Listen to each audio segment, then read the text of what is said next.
आज हम बात करेंगे संत शिरोमणि मीराबाई, जिन्हें प्रेम दीवानी भक्त मीराबाई के नाम से भी जाना जाता है।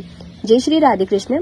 कुछ भक्तों के चरित्र इतने अद्भुत होते हैं कि इनके नाम मात्र से ही प्रेमानंद की लहरें हृदय में हिलोरे भरने लगती है और शरीर रोमांचित हो उठता है, विश्वास को नया बल मिलता है। ऐसी ही भगवान की एक प्यारी भक्त हुई मीराबाई।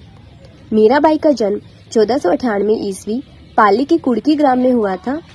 कुछ विद्वानों का ये भी मानना है कि इनका जन्म बाजोली में हुआ था, क्योंकि इनके पिता रतन सिंह बाजोली के ठिकानेदार थे और ये मेड़ता नरेश राव दूधा की पौत्री थी। मेड़ता उस समय राजस्थान का एक स्वतंत्र व शक्तिशाली राज्य था। इनके पिता राव दूधा के छोटे बेटों में से एक थे, इसीलिए मेड़ता के 12 छोटे शहरों व ग्रामों के ठिकानेदार थे। जब मीराबाई 2 वर्ष की थी तब इनकी माता की मृत्यु हो गई थी। इसके पश्चात राव दूधा मीराबाई को मेड़ता ले आए और अपनी देखरेख में इनका पालन पोषण किया। राव दूधा एक योद्धा होने के साथ साथ भक्ति हृदय के व्यक्ति भी थे। साधु महात्मा उनके दरबार में आते रहते थे, इसीलिए मीराबाई बचपन से ही धार्मिक व्यक्तियों के संपर्क में आती रही और उनका झुकाव भी भक्ति की ओर हो गया। उस समय के राजवंशों के नियमानुसार वेद पुराणों, धर्म ग्रंथों आदि की शिक्षा के साथ साथ तीर तलवार आदि शास्त्रों के चालन की दीक्षा भी मीराबाई को दी गई। मीराबाई सहृदय व साहसी थी। इन सब गुणों के अतिरिक्त मीराबाई अत्यंत सुंदर भी थी। इन गुणों के कारण मेवाड़ के महाराणा संग्राम सिंह ने अपने ज्येष्ठ पुत्र भोजराज के लिए राव दूधा के पास विवाह का प्रस्ताव रखा, जिसे राव दूधा ने सहर्ष स्वीकार कर लिया। परंतु मीराबाई के विवाह के कुछ समय पहले राव दूधा की मृत्यु हो जाती है और मीराबाई अपने पितामह को बहुत चाहती थी। उनकी मृत्यु से मीराबाई को बहुत आघात लगा। बाद में मीराबाई के चाचा वीरमदेव ने इनका विवाह सन 1516 ईस्वी में भोजराज के साथ संपन्न किया। उस समय इनकी आयु 18 वर्ष की थी। विवाह के कुछ समय पश्चात 1523 ईस्वी में भोजराज की मृत्यु हो जाती है। ऐसा माना जाता है कि मीराबाई का सुहाग 7 वर्ष का था, लेकिन इनके अलावा कुछ विद्वानों का मानना है कि भोजराज की मृत्यु 1517 के खातौली युद्ध में हुई और कुछ का मानना है कि 1527 में खानवा युद्ध में हुई। इसके पश्चात मीराबाई के पिता भी युद्ध में लड़ते हुए वीर गति को प्राप्त हो गए और राणा सांगा को भी कुछ षड्यंत्रकारियों ने युद्ध के पश्चात विष पिलाकर मार दिया।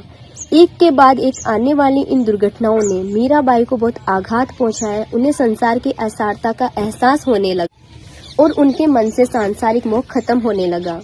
उनके कुछ पदों में मानसिक विरक्ति की भावना भी प्रकट होती है, जैसे कौन करे जंजाल, जग में जीवन दूरो, झूठी रे काया नी झूठी माया, झूठा रे सब संसार। अपने बचपन ये युवा अवस्था में मीराबाई भगवान श्री कृष्ण की उपासिका थी। ये भक्ति और प्रेम और अधिक परिपक्व होने लगा।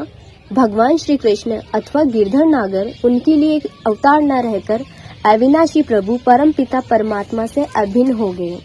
मीराबाई के जीवन में इसी समय एक ऐसी घटना हुई जिनसे उनके आध्यात्मिक दृष्टिकोण बदल गया। वे संत रैदास जी के संपर्क में आई, जो आजीविका चलाने के लिए जूते गांठने का काम करते थे।